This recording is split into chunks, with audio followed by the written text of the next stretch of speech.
me just get you up. There you are, so to speak. How are you, my friend? You had a good weekend?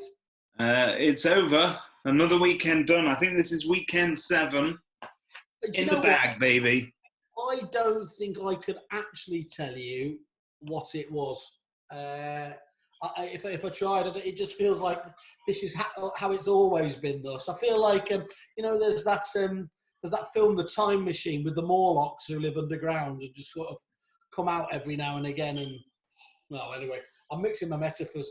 This is how it's always been and always was and always will be. Unless you have got a time machine, then you can go back in time and change something about the time continuum. Yeah, you ever been to Crewe? That's about 20 years back in time. I once went to Gateshead near Newcastle.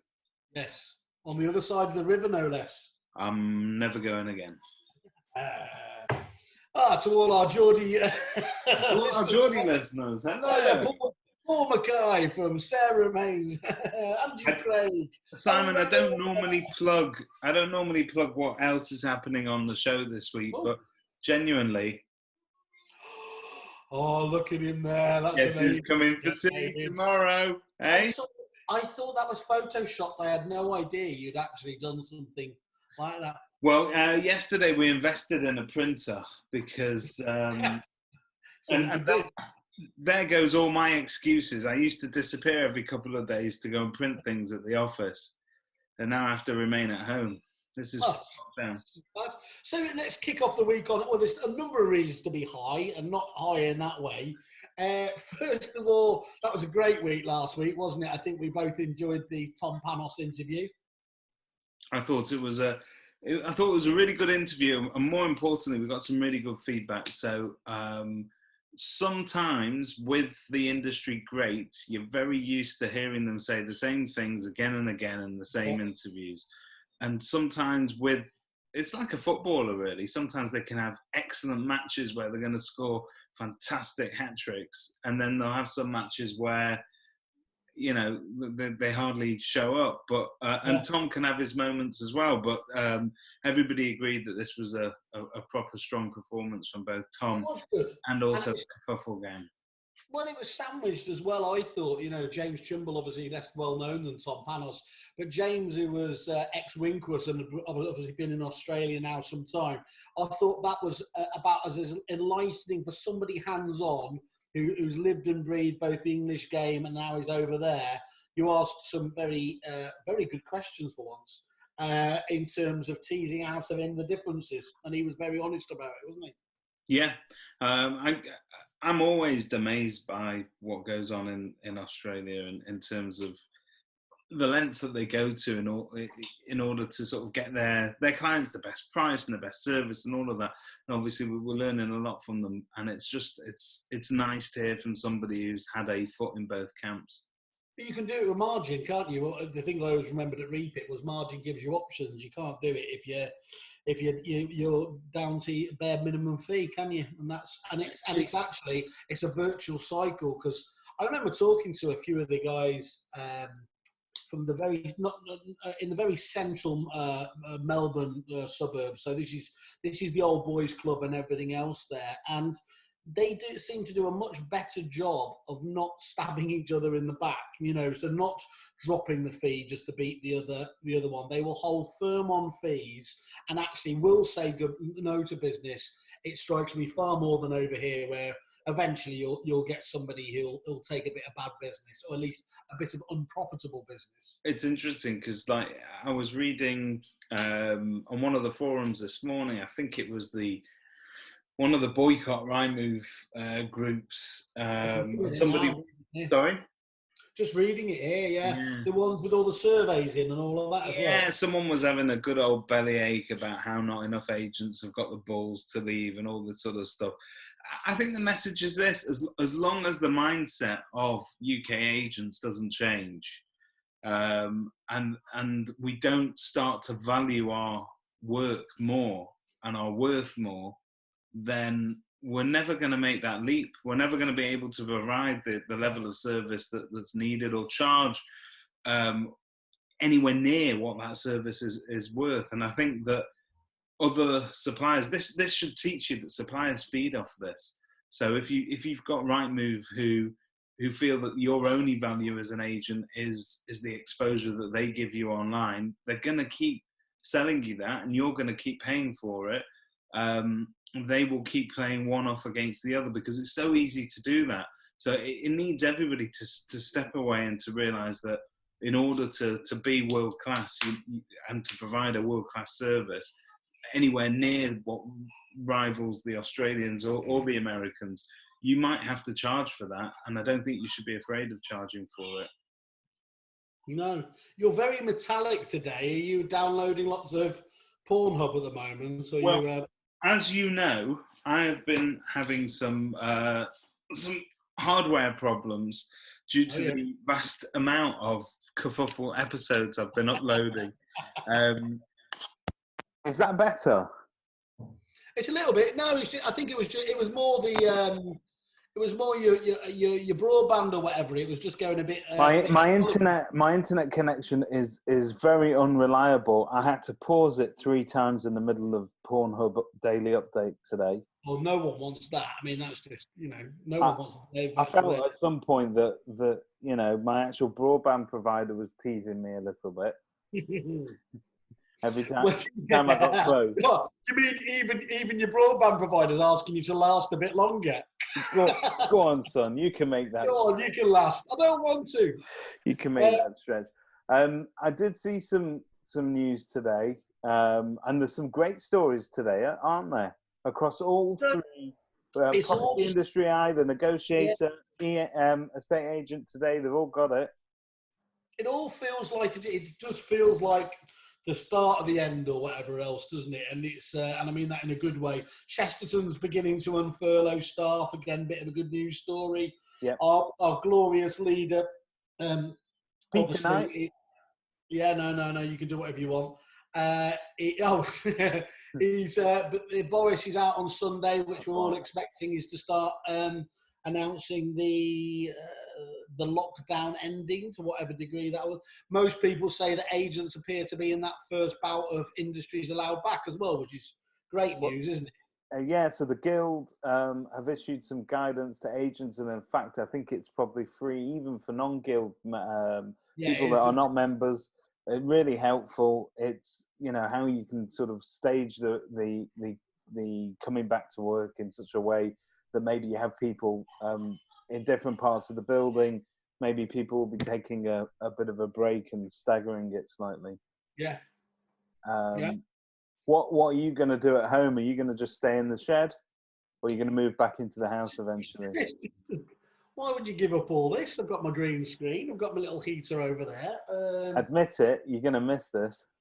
Really, well, we've been having conversations genuinely about now when it does end. We've had people's attention obviously a lot, and will it be a case of, as I said beforehand, people saying, oh, look, Whaley, keeping control of your costs and supplies is a great idea, but frankly, we're too busy. I don't really mind, obviously, if it's the cost of making a pandemic finish. I'm willing to take that hit on the chin for society and civilization. But yeah, it's we are questioning. We're really excited. We're launching the Kerfuffle Campus this week, which is and it was done in line with all of the furloughed staff that were there. Lots of webinars targeted towards business principles, but not that many to the actual people that are at home, the staff members. So we've got, we're kicking off this week, your good friend Ryan Wolfenden's giving a hands-on from a CEO perspective as to how he's been helping his staff through it. We've got Richard Rawlings next week. Tony Morris, the sales doctor, kicks it off on Thursday morning. Julian Odette. We've got all these absolutely fantastic trainers who've been very, very good with their time to try and make sure that staff members who can remember train when they're being trained and developed while on furlough leave, make sure they're coming back ring ready rather than ring rusty. Fantastic. So details of that are on the Kerfuffle site, and we're going to share them as well on the podcast. That's right. Yeah, we're going to do all of that. We're going to knock it out there. It's all free for everyone. So just get your staff members to register either on the Kerfuffle website or they can just drop us an email at the website itself, and there's going to be a couple of blogs going out. So we're excited by that. That's pretty good. Are you as excited as I would be to be a fly on the wall of the Rightmove AGM that's apparently happening When's today? that? Is that today? Okay, wow. Yeah. I'd love to know. Yeah, it's worth buying shares for, isn't it? Shit, I'm going to do some of that. I'm going to do that just to find out. Yes. Well, no. So today's newspaper stories are awash with reports that shareholders are not invited to this AGM. Okay. And I think they're only allowing 2 shareholders into the meeting, and the rest of it's being held behind closed doors. Again, that is sending out the message to the agent public, forget about the general public, that there is something amiss at Rightmove and that things are not, all is not well. In actual fact, when you look at the numbers, and I think your friend Ian at ICG, I think they were discussing online some of the numbers of agents leaving, and apparently there are enough agents to make somebody sit up and pay attention. Yeah. However, there's not that sort of vast consensus of opinion. No, as usual, it hasn't gone all the way through, has it? Yeah. A lot of talk, but not quite the level of execution that people, as you said, were hoping for. But you know what? I think if Miles is listening, because Miles is the one that's always quoted in all of the newspaper reports, it's easy. You can make all of this go away. Just somebody needs to come on the Kerfuffle podcast and act like you are slightly humbled, slightly contrite, and say, "I'm sorry, we were a dick." If I came home and I told my wife that she was the best looking woman I ever met, but if she's not careful, the woman next door is going to steal a lead on her, then, you know, I'm going to end up divorced. And this is what's happening with Rightmove. So you've not really thought that through, have you? That scenario, have you? Or, well, no. Whaley, for years, I've been told by it was the single biggest threat of any rep that came to visit you, that if you were to pull out of Rightmove in any way or drop your package, they would instantly say, "You know, your competitor down the road." Yeah, well, they're not doing that. In fact, they're looking pretty good at the moment. But what I'm trying to say is, okay, it is an extreme example and it's an extreme leap. But if you did treat people and even loved ones in the same way that Rightmove have treated agents, you are going to get a slap in the face at some point. And I think that they've got that. So I would be absolutely staggered and shocked if Rightmove attempt to go back to business as normal after all of this is over and just pretend like it didn't happen. I don't think so. I mean, I don't think so. The rumours I'm hearing is that the deal will be extended to some degree. I find it hard. Do you know what? I don't think it's necessarily even. I was thinking long and hard about this. I don't think it's necessarily about money. I think that yes, contrite. We can all not necessarily contrite. It's years of being in an abusive relationship. So I think this is. You know, we keep talking to fantastic industry leaders. We talk to fantastic business owners, estate agents, trainers, mentors, whoever. But we've now done, I think, have we done about 28 episodes of our podcast? All the people that we've spoken to, they all have one thing in common. They all talk about culture. Yeah. And culture isn't just how it smells on the inside of your organization. It's how it reflects on the outside of your organization as well. And companies that get culture right, it means that it permeates through everything that they do. And it's the way that the public perceive them. And I think as far as Rightmove's culture is concerned, there was something, a balance that, and I don't know what they teach them in their training sessions for reps or whatever, but at some point that balance shifted between really trying to help an agent and treating them as something that you can juice. Milk. Sorry, was that milking? That's my milking. Yeah, look, one thing I would say is I can't claim to know all the people there or in but what I would say is I've been in there a number of times, and it's wrong to say that they don't have a culture. And I don't think it. I know you're going to come back and say, "Well, it's the wrong." It's not even a bad culture. You know, they are very extremely professional. They believe in their hearts that they are providing an extremely strong service for their members, and I know there is a disconnect there between, you know, how they are obviously perceived and how they portray themselves out there wider in the marketplace. And I think I think it's purely the empathy point, to be honest. I've said this a few times. If you're the majority of your staff and account managers, which is most people's exposure, don't come from the industry and, you know, ex-Yellow Pages or selling advertising space and everything else like that, and they don't understand the issues of an agent day to day, you are going to struggle to get across and feel any sort of concern for the person sat opposite you, especially when they're hitting you with another price increase. I look, I agree, and I hear all of that. I think that they could cut through all of that bullshit, and instead of having quotes and press releases and all of that, put a human face on. Join an interview where you can look straight into the camera and say, this is what we did wrong, this is what we did right, this is why we think we are still adding value, this is why we love the industry, this is why we're supporting you. And if you can get that across, I actually think that somebody like Miles could get that message across. And the conversations I have with him, and it's not fair to talk when we are talking off record, but I know for an absolute fact that Miles is extremely supportive of the industry and everything. You know, when he's talking to people, as he does in the background, it is about wanting to, again, do the best for agents while still being incredibly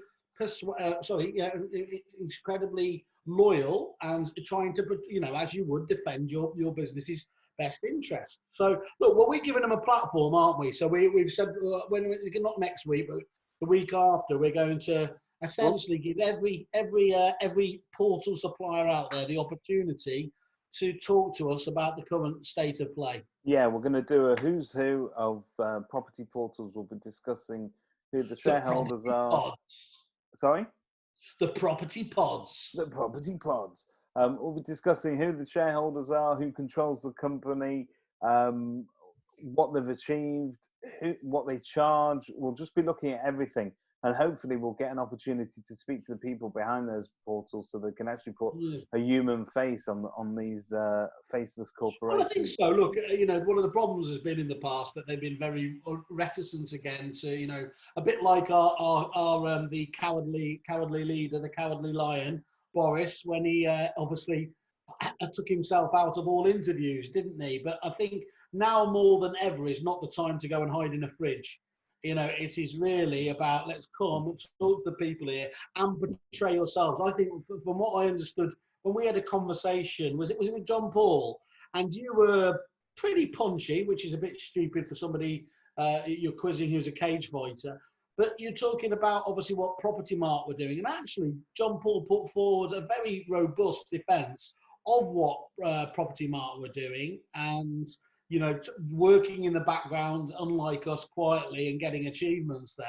And I think that if you watch that, you would come out of it with just a drastically different opinion, and at least, you know, feel yourself quite content that they were defending your interests. And that's what it needs, isn't it? I think so. And I think that all of these companies need to take a leaf out of Simon Wales' book. Because if there's one thing that Simon Wales is particularly good at, whether you love him or you hate him, you know who he is, you know what he represents, and you know what he thinks about politics, food, booze, the industry, because you don't hide. You're there, and you're always sort of front and centre of a debate. But you know why, David? They're all worried about that Ratner moment, aren't they? And this is, as I said, you know, it's such a debilitating in a wider society, that thought that you might make a mistake or something like that. We're not here to catch anyone else. You're not seeing us. First of all, we never do enough prep to catch anyone else out. But secondly, you know, we want to make sure that we're just getting to the bottom of it with people. I think you're right, and I also think that in this day and age, the way to Sam Hunter's got it right. Yes. Sam is the face of that business. it would be very easy for him to hide behind press releases, the odd tweet here and there, but instead you'll see Sam on sort of webinar after webinar, video after video, looking into the camera and telling his story. And I think that resonates with the public much more. And if we as agents are having to adopt video in order to get across to buyers and sellers, then suppliers can't hide behind anonymity anymore, because A, I can't say that word, so we need to ban it. Anonymity. We want to hear from them. Yeah. Yeah, and I promise I won't wear my mankini, but yeah, you're absolutely right. So well, there we are. There's the, I was going to say challenge. It's not a challenge. There's the wonderful invite out to everyone at all of our ones, and we'll start teeing that up. And I think that'll be a really interesting series, won't it? Going back to. Did you see the article on Property Industry by Peter Ambrose of the Partnership? This is the one. Tell us a bit about it. It's titled, "What do you call 1,000 lawyers chained together at the bottom of the ocean?" And famously, this is the Tom Hanks, A Good Start, isn't it? Yeah. And he talks about the, if you think you're having it harsh, obviously you're not the only ones, and that the potential of 5,000 law firms going bust as a result of the corona pandemic. And of course, he was maintaining that not many agents will feel too much sympathy for that. It's quite interesting because actually we're on the Kerfuffle website, we've made it this ourselves Progression Month, always looking for a really exciting theme, as you know I am. So we're actually running a survey at the moment, which anyone's welcome to go to on the main banner on our the Kerfuffle.it website, and just really getting a polling for how people are doing sales progression, how they're partnering with solicitors, and ultimately how they see them. I'm already starting to see some of the feedback and results from that, and it's pretty eye-opening, to be honest. So that will be quite interesting to see. I think that solicitors are like the canaries in the mine, aren't they? They're always the first ones to be the casualties when conveyancing dries up.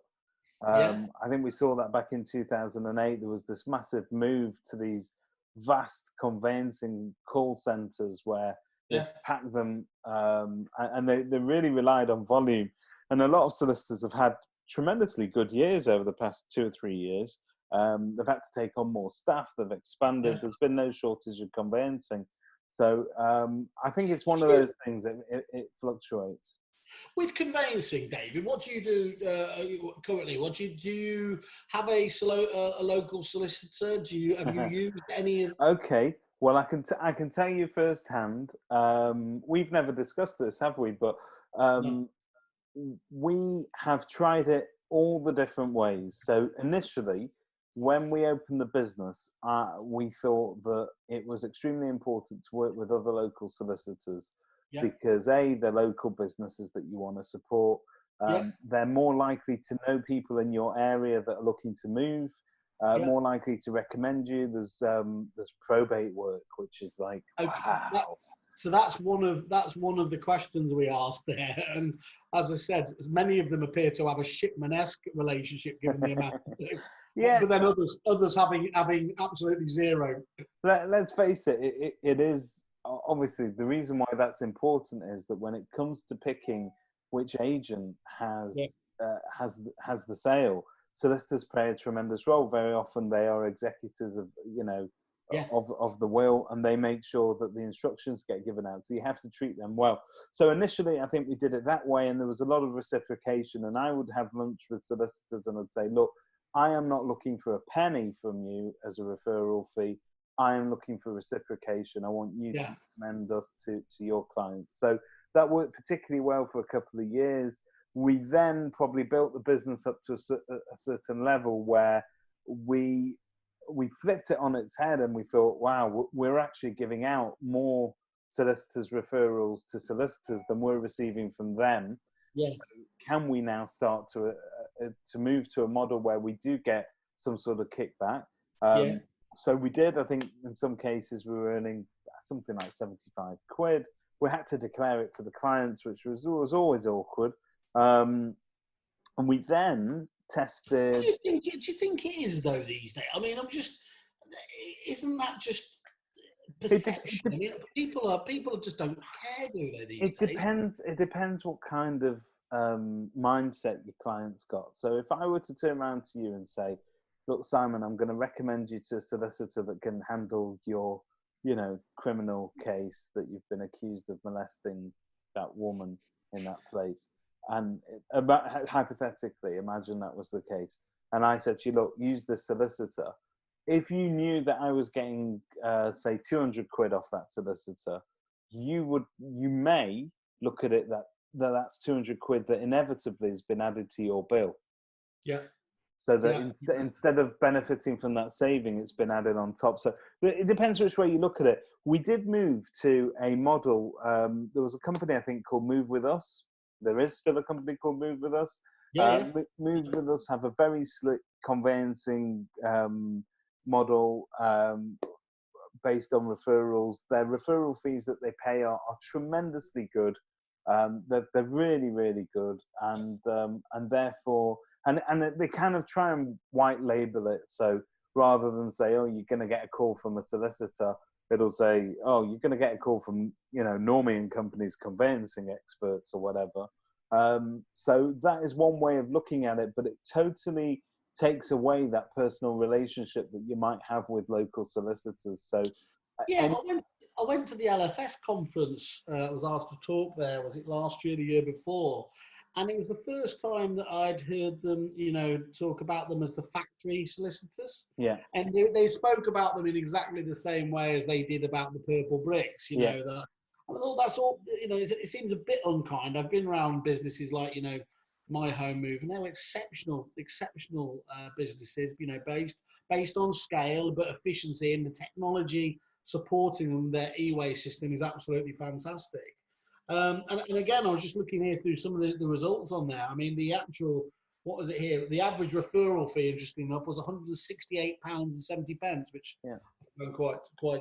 When you add that up over the year, that's going to be considerable. But I think that prices of conveyancing in general have come down because you've got the multitude of these things. So to refer to them like factories is the same derisory way that we started referring to businesses like Purple Bricks as call centre agents. Call centre agencies, wasn't it? Yeah.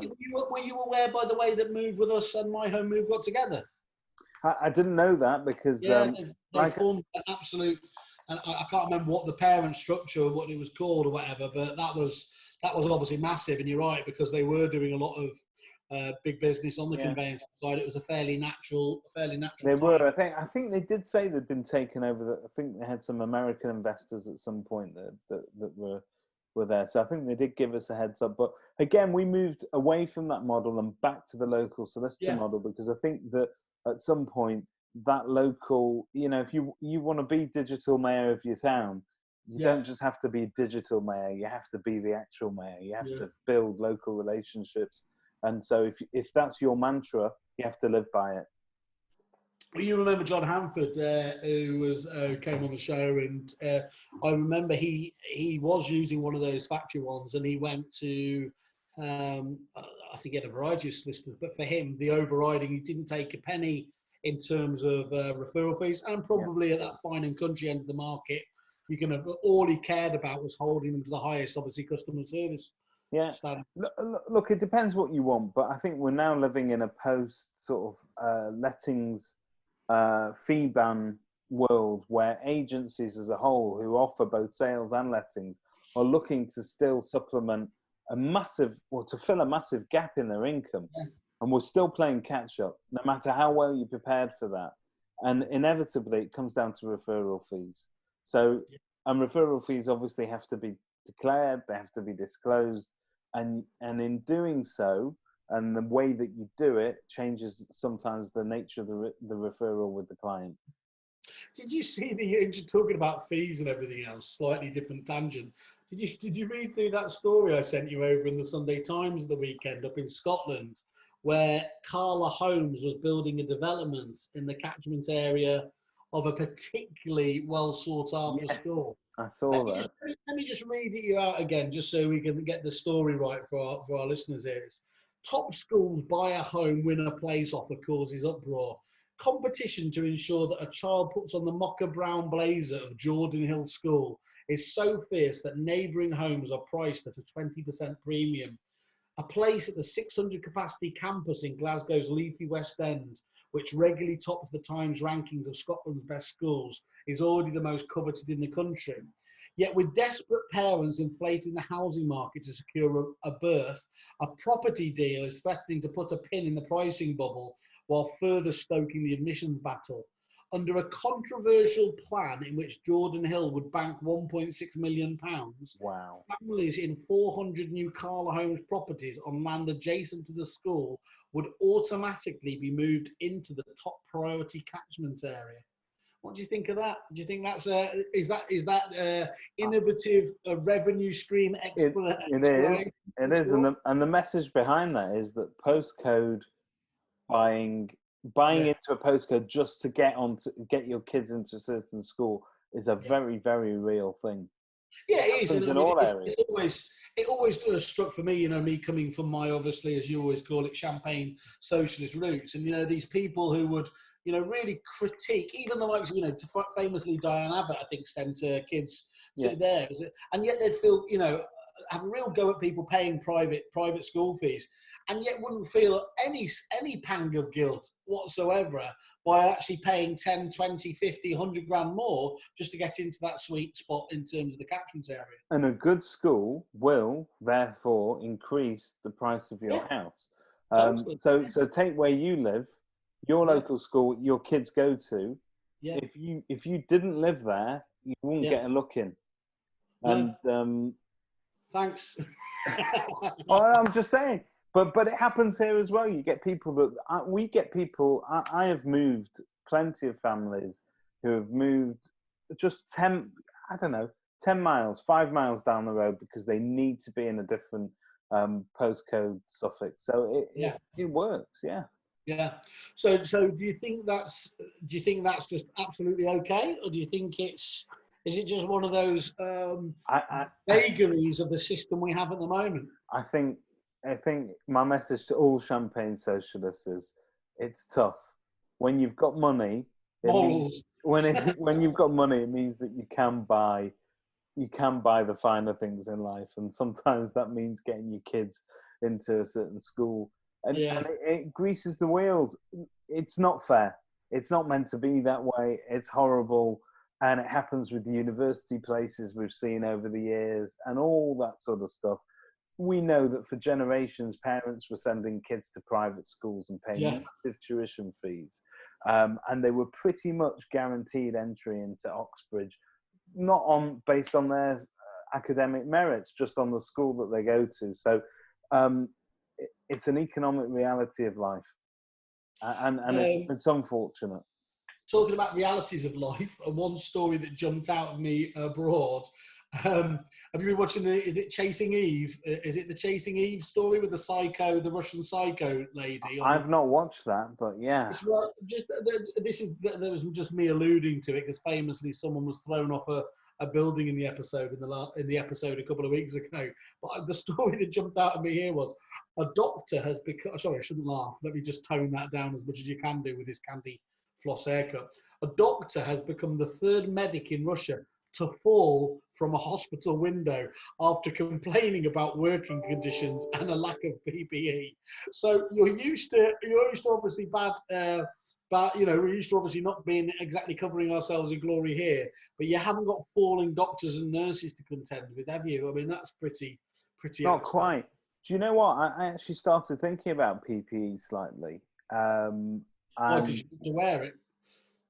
I think in reality, all of us that go back to work will need to ensure that we've got adequate PPE for our staff, that we've got adequate PPE for any members of the public that we may be coming into contact with, because we can't guarantee or rely on them bringing their own. So if you're showing a property to somebody, are you going to have to give them a face mask? Are you going to have to give them gloves? Your wife's hand wash factory in the kitchen is going to come into it's in full swing right now. Yeah. The only lesson these kids have done is chemistry. It's fantastic. But it's like a really shit Heisenberg, isn't it? it's exactly what it is. But I actually thought it'd be lovely if Rightmove or one of the industry leaders, such as Kerfuffle, could come out with some branded PPE for agents. Do you not remember on our first podcast when we were actually in the studio? Yeah, we had mocked up some Kerfuffle. We dropped that fairly early on because we thought, oh shit, people are dying. We did, but in reality, we're going to need it. So if anybody, by the way, can we just park this one up? I have got a delivery. That sounds really bad. Coming from America with, I think, delivery. I think it's going to really blow. Let's just say face masks aren't going to be done any better once we've got these anyway. If George doesn't intercept them, David, just on remind me? Do you think you've had coronavirus? You've obviously had a few hangovers that could be considered a light case. I thought I had it at one point, but I think I was just having a funny turn. Because this is the real difficulty, isn't it? There's a lot of people who are just, umming and ahhing, and I know there's a few who've definitely had it, but they're talking here about the fast and accurate antibody test, which is going to be out in the next couple of weeks. I think that will be a game changer, because at least then there's loads of people that say they had it or they thought they had it, and actually, if they get the antibody test, what we need to establish is medically, can those people now consider themselves immune? As we know, there's been reinfection rates. Yeah. I think if it shows my understanding from my Donald Trumpian scientific expertise is that if there are enough antibodies showing up in that test, then it's enough to be warding off at least the worst effects of it. I think it says here. It says each machine has the capacity for up to 3,000 tests a day and produces results in 35 minutes with 99.8% accuracy, the firm says. Obviously, it doesn't say whether you can do. I believe if you do get reinfected, it's just a lighter version of it, isn't it? Which I suppose is what antibodies are. It's like Jet. David, October is when I can say anything. Until then, it's like the main thing, just without any of the functionality. So you were talking about Rightmove again. One of the things that jumped out of me there, I mean, there's a lot of different points that group put out there. The one that jumps out at me that I wanted to get your feedback on, though, is the question that says, what level is Rightmove fair value for money? It bizarrely starts up at £2,000 to £3,000, unsurprisingly, 0%. Could you imagine the one outlier in the meeting? He's in a rebel group and he goes, I want to pay 2 to 3 grand. But it's 1 to 2 grand, again, 1%, so that's fair. 500 quid to £1,000 per office per month, 26%. And unsurprisingly, less than 500 per office in the no shit Sherlock category, 73%. Unpopular opinion time. Most agents would like me to say right now that a good sort of price for a service like Rightmove or a portal should be about 350 quid a month, or 500 quid if you're including lettings. I'm going to tell you, I'm not talking about that at all. I actually think that even at the amount that we do pay Rightmove, and I'd love to pay them less, right? Yeah. If I'm paying them 1,500 quid a month, which I think is the average, if I'm paying them that amount and I get any more than, say, 3 sales out of that, so that means 3 buyers, it means 3 vendors, that's it. I'm willing to pay 1,500 quid to earn 3 grand. If my average fee is still 1,500 quid, that's what I'm trying to equate it to. Yeah. So I think I would do that. I think most of us probably would. I think in reality, that 1,500 quid generates more than 3 sales a month, in honesty. Yeah. The question is, yes, a lot of you will say the public will go where the properties are and it's not Rightmove that are doing anything particularly special. I'm going to tell you that building a brand doesn't happen overnight. Building public trust doesn't happen overnight. And Rightmove have put in that hard work, whether you like it or not. That's where most of their money's gone over the years. It's not come back to us, but it's gone in feathering their own nest and in terms of making their public profile as high as possible. So I think, you know, we can fight it as much as you want. What do they say? Don't hate the game, hate the player, or hate the player. I don't know. You've just ruined the wire for loads of people. I've just fudged it.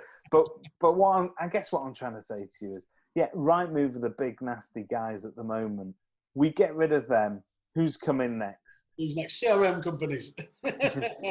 It could be, but you know what? I now, through you actually, have got more than enough supplier friends, I would say. So we've become friends recently. Be careful how you phrase that.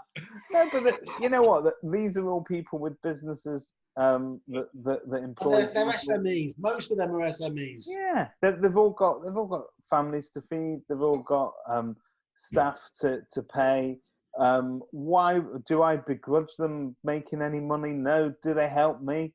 I think in normal peacetime, yeah, they add value. So I think look at Rightmove, and you can look at any of your suppliers, and you can say, look, you know, and this is what we've been encouraging people to do. You've got to look at the amount that you're paying, and you've got to work out whether or not that represents value. Not in lockdown. I've got to stress that, because lockdown is a strange not the right time. period. No. But you've got to look back in the day when you were still selling, you know, you're selling 20 houses a month. How many of those 20 houses came from a Rightmove advert? How many of them came to view it through that? How many of them came to see it through Zoopla? So I don't think that the majority of us are ready to give up on Rightmove just yet. We'd love something else, and I think that, you know, something that we can all. I think home search is lovely, and we're going to be talking to Sam as part of our portal week, and what it offers is not just functionality of in what we're looking for in terms of a portal, but it's also got a bit of an ethos. It's got a bit of a public conscience. It's purporting to put money back into social housing. The truth is, we're beginning to understand that in our choice of suppliers, we can actually back suppliers that are offering more than just the actual product we're buying off them. Yeah, I'm writing an article, just a blog article actually, about Captain Tom and everything else, and how, from a business perspective, how can you be more like Tom, really? And it's about that point about, look, you know, whisper it quietly, but you can do charitable things and benefit from a halo effect for the business. Yeah. And you shouldn't be embarrassed about that. And all the best businesses, actually, I do know, you know, really, really go out and deliver. The important thing is that the charitable endeavour gets done in the first place. And I think, you know, that you're not being just entirely cynical about the reason for doing it. I think motive is extremely important. And I think Gary Vaynerchuk always used to focus on this. If your motives and your reasons for doing something are pure, then the public support will follow after that anyway. And I think that if you're doing a Macmillan coffee morning because you think it's going to look great for the public, don't bother doing it. Macmillan will take your money anyway. Just write them a check. You're not going to get that support. But if genuinely you are the agent that's always out there, always pushing all kinds of public causes, and you back charities because you want to, because you believe in investing in the area you live in, then do it, and you would. Society will benefit. Yeah, can I leave you with one brilliant story? You know, I'm obsessed with this Quora website, Quora. This is the one that you can submit any question to, and it is the best batshit mental site ever. The one I literally fell off my seat this morning was, because I think you've got to really, I'm a terrible person for visualizing things, you know, so. Sorry, you broke up after you said terrible person. Yeah, we finished the Rightmove one. Here is the question here. Can a heavyweight champion boxer one-punch knockout a gorilla with his limbs tied? If he can, then scaling up, what is the largest animal to which that can be done? Now, it's not so much the fact that you're just thinking about it, but if you can see here, they've gone into showing the whole skull sizes of chimpanzee, human, gorilla. Well, it's more than just skull size, because an orangutan in Borneo, I learned this yesterday. So an average orangutan is 7 times more powerful than a human. Yeah. Well, yeah, and I know there was something in the evolution of man that meant that we lost the muscle definition, because muscle fame is, well, I wouldn't know this, but muscle burns more energy. So for us to be more efficient, actually, we did lose all that huge muscle, obviously, that gorillas have. Well, exactly, not from your ass. The thing is, there's normally a scientist or something like that, an expert that comes back, and there's a whole, almost a scientific document about why you couldn't do this. But he finishes with bold caps lock: you can't knock out a gorilla if you're a human. And that finishes that conversation dead. The next one as well, and I'll just leave you with this. It's that Mark Werner, long-time science fiction fan, and fuck the fact that this is GDPR. I don't care if I'm exposing him. What would happen if every country shot all their nukes at the moon? I genuinely think we should have a Quora a section on the show there. These are just incredible. This is how my mind works. Anyway, mate, we've got an early start tomorrow, because we should go and have an afternoon sleep, shouldn't we? So we're fit and ready. There he is. We're going to have a little sleep together, aren't we, Joshy? So I'll see you on the morrow with the lovely Josh Fegan. See you tomorrow. Mate. Cheers, mate. All right.